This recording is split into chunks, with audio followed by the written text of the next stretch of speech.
Channel پر نئے ہیں تو چینل کی ویڈیو کو لائک کر کے چینل کو سبسکرائب کر لیں تاکہ چینل پر آنے والی جنگل ایڈونچرز اور کہانیاں کی ویڈیوز کا نوٹیفیکیشن سب سے پہلے آپ تک پہنچ سکے۔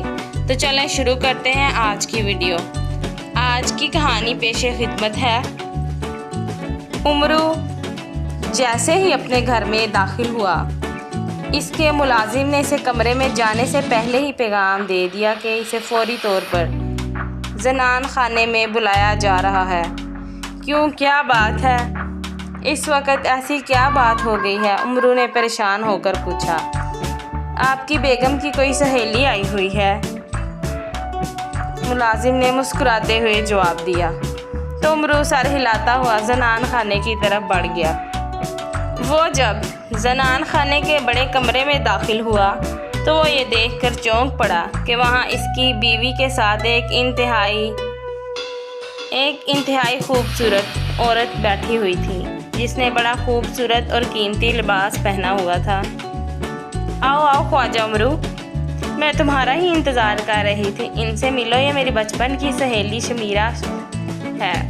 شمیرہ کا والد ملک خراسان کا بہت بڑا تاجر ہے، اور شمیرہ یہ خواجہ امرو ہیں جن سے ملنے کے لیے تم اس قدر بےتاب ہو رہی تھی۔ امرو کی بیوی چاند ستارہ نے کہا۔ سچ ہے، خوبصورت عورتوں کی سہیلیاں بھی خوبصورت ہی ہوتی ہیں۔ امرو نے جان بوجھ کر یہ فقرہ کہا تاکہ اس کی بیوی بھی خوش ہو جائے۔ فقرہ کہا، لیکن خوبصورت عورتوں کی یہ بڑی بدقسمتی ہوتی ہے کہ انہیں شوہر بدصورت ملتے ہیں۔ شمیرہ نے مسکراتے ہوئے جواب دیا تو امرو کا اس کی طنز پر بے اختیار منہ سا بن گیا، جبکہ اس کی بیوی جو کہ ایسے ہی موٹے دماغ کی تھی شمیرہ کی طنز سمجھ ہی نہ سکی اور زور زور سے ہنسنے لگی۔ مجھے بہت افسوس ہے کہ آپ کو شوہر بدصورت ملا، اس لحاظ سے تو آپ کی سہیلی خوش قسمت ثابت ہوئی جسے میرے جیسا خوبصورت شوہر ملا ہے۔ امرو نے ترکی جواب دیتے ہوئے کہا۔ ظاہر ہے باتیں کرنے میں ان سے کون جیت سکتا ہے؟ میری تو ابھی شادی ہی نہیں ہوئی، میں تو تمہاری بیوی کی بات کر رہی تھی۔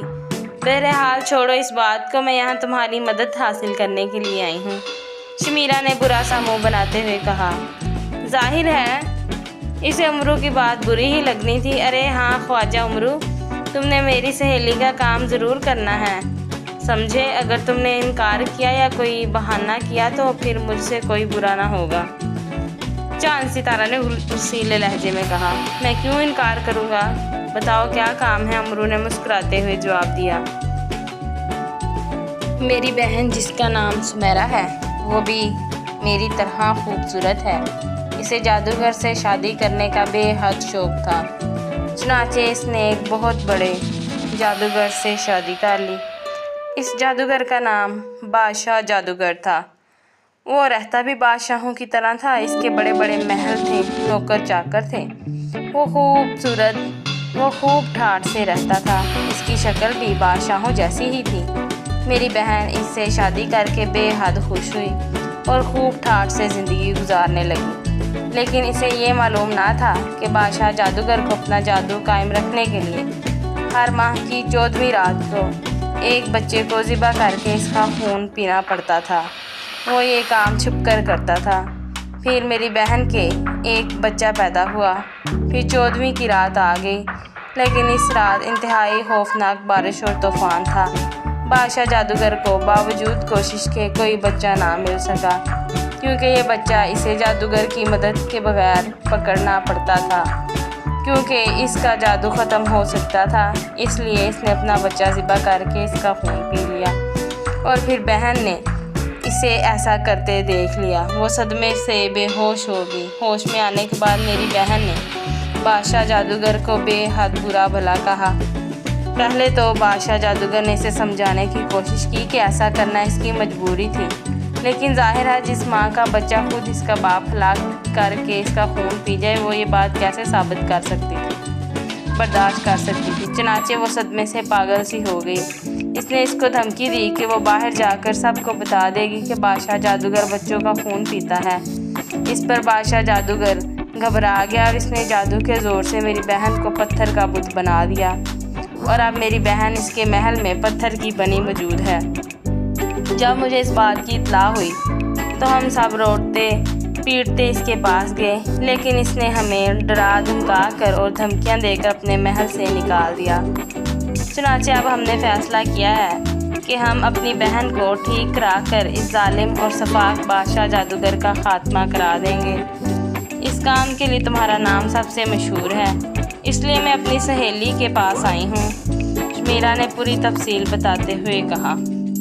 یہ بادشاہ جادوگر کہاں رہتا ہے؟ عمرو نے پوچھا۔ اس کا محل خراسان کے ایک ویران علاقے میں ہے، شمیرا نے جواب دیا۔ خواجہ عمرو، تم فوراً جاؤ اور میری سہیلی کی بہن کو ٹھیک کر کے لے آؤ اور اس نامراز ظالم بادشاہ جادوگر کا بھی خاتمہ کر دو، چاند ستارہ نے کہا۔ لیکن عمرو نے کچھ کہنا چاہا۔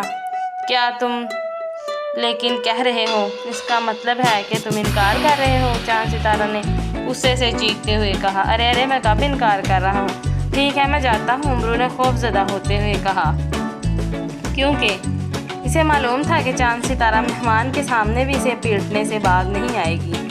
اس لیے وہ اٹھا تیزی سے واپس مڑ کر کمرے سے باہر آ گیا، لیکن ظاہر ہے وہ بغیر کسی لالچ کے کیوں اتنا بڑا کام کرتا۔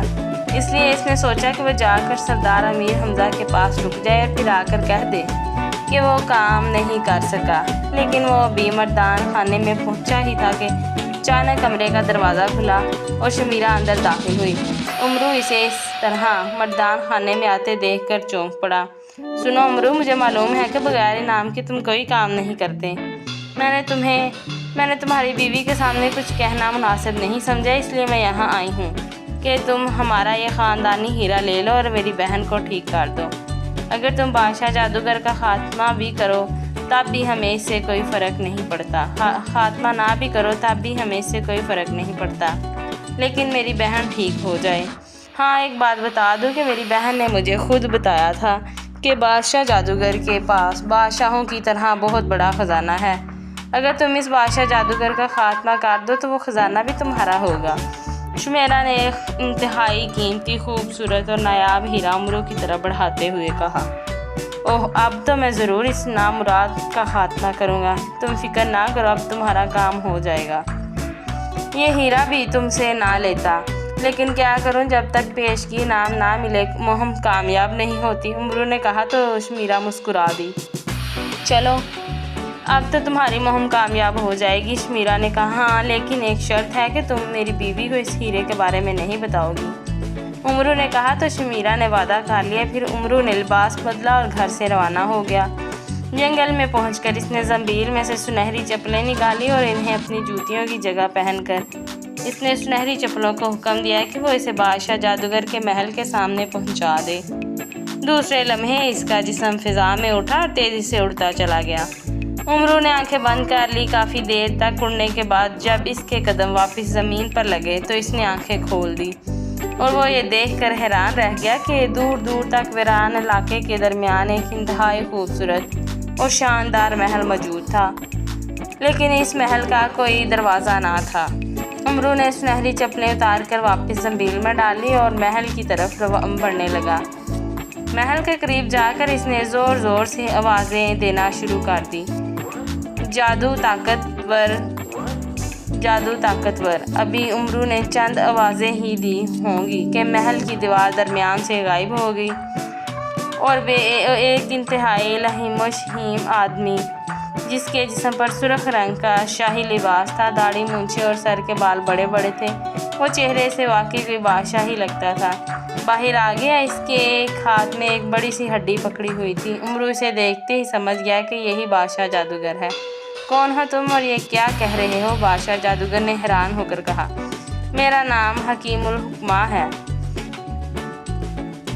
میں جادو دیوتا کا خاص حکیم ہوں۔ جادو دیوتا نے مجھے طاقتیں دے رکھی ہیں کہ میں جس کا چاہوں جادو طاقتور بنا دوں، عمرو نے جواب دیا۔ کس طرح تم جادو کو طاقتور بناتے ہو؟ بادشاہ جادوگر نے حیران ہو کر پوچھا۔ مثال کے طور پر کسی کا جادو کسی شرط کی وجہ سے ختم ہو جاتا ہے تو میں اس شرط کو ختم کر دیتا ہوں، اس طرح اس کا جادو طاقتور ہو جاتا ہے، عمرو نے جواب دیا۔ تمہارے پاس کیا ثبوت ہے کہ تم جو کچھ کہہ رہے ہو وہ درست ہے؟ بادشاہ جادوگر نے کہا۔ تم آزما کر دیکھ لو، اگر میں آزمائش میں پورا اتروں تو تم مجھے انعام دینا، ورنہ میں خالی ہاتھ چلا جاؤں گا، کیونکہ تمہیں دیکھتے ہی میں پہچان گیا تھا کہ تم جادوگر ہو اور تمہارا جادو اس وقت ختم ہو جاتا ہے جب تم ہر ماہ کی 14ویں رات کو کسی بچے کا خون پی لو۔ امرو نے جواب دیا، تم تو واقعی سب کچھ جانتے ہو، آؤ میرے ساتھ آؤ، بادشاہ جادوگر نے کہا، اور امرو کو ساتھ لے کر ایک بڑے کمرے میں پہنچ گیا۔ امرو نے دیکھا کہ وہاں ایک انتہائی خوبصورت عورت کا بت موجود ہے جو چلنے کی حالت میں تھا۔ اس کا ایک بازو پردے کے اندر تھا اور اس نے سرخ اور سبز رنگ کا لباس پہنا ہوا تھا۔